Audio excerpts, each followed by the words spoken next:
Alright, welcome back everybody. Just wanted to make a quick little video before I get building.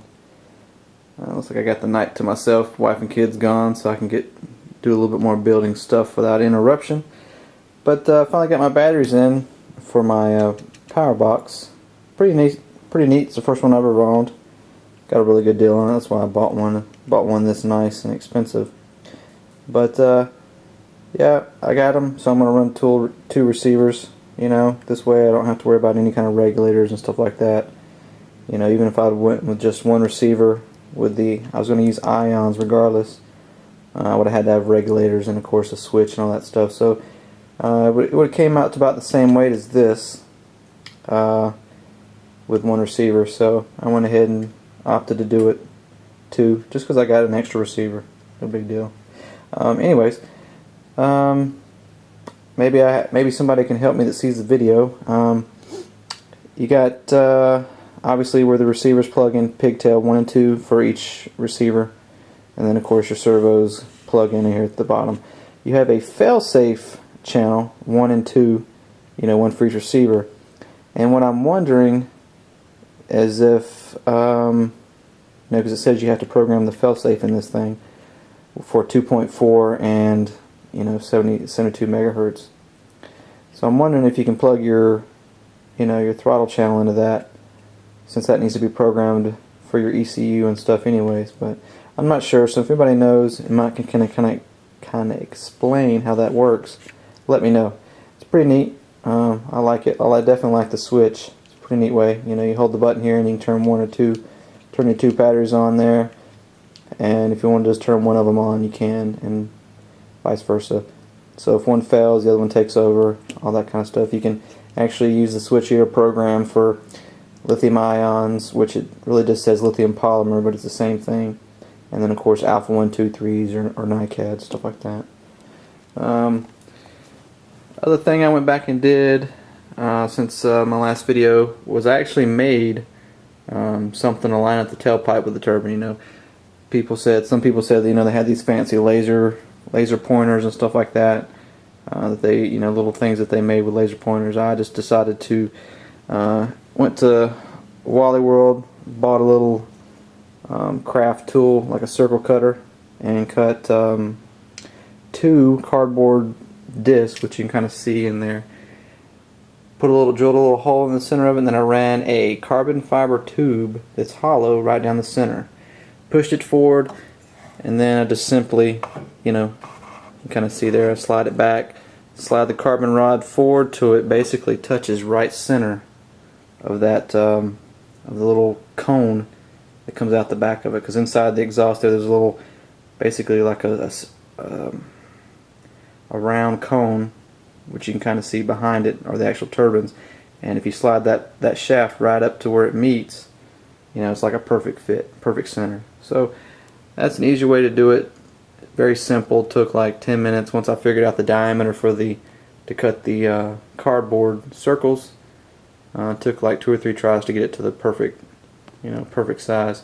But that works out great. And I was pretty close. I just had to basically shift it to the right a little bit. Elevation wise it was good. Horizontal I had to shift to the right a little bit. But I'm going to have to take the pipe in and out. Or I'm definitely going to have to take it out one more time when I run all my wires for the servos. And I still got to put some, I don't know if I'm going to paint with the heat paint or the heat shield paint, or just put some blanket in there. I guess the blanket's a little better protecting around the turbine area for that 1.5 inch gap between the turbine and the bell mouth. But that's it. Just wanted to give you guys a little bit video. Maybe somebody can help me kind of understand how that works for the fail-safe for this thing, because the instructions, just like most foreign instructions, are crap. So, but next thing I'm going to do, fuel tank's going to be sitting right here, and I'm going to build a little mount right here in the front to kind of hold the forward portion of the tank. And the aft portion obviously comes up to here, and I'll probably put a little block here and just glue it to this, and then if I ever need to take the tank out, this will just come out with it. So no big deal. I might even put a bolt here, so glue one mount here, one to the tank, and then have a way to attach it So if I don't want to take this out and need to take the tank out, vice versa, or if I need to take, you know, the motor out for some reason and don't want to take this off, I would have to take the whole tank out. So we'll see. Whatever works easier. And that's about it. I was hoping to finish this up this week, but due to the fact that I'm still waiting on my air valves and some stuff to come back from the factory, I'll have to push it off for at least another week. So we'll see. But not in any rush. It'll get done when it gets done.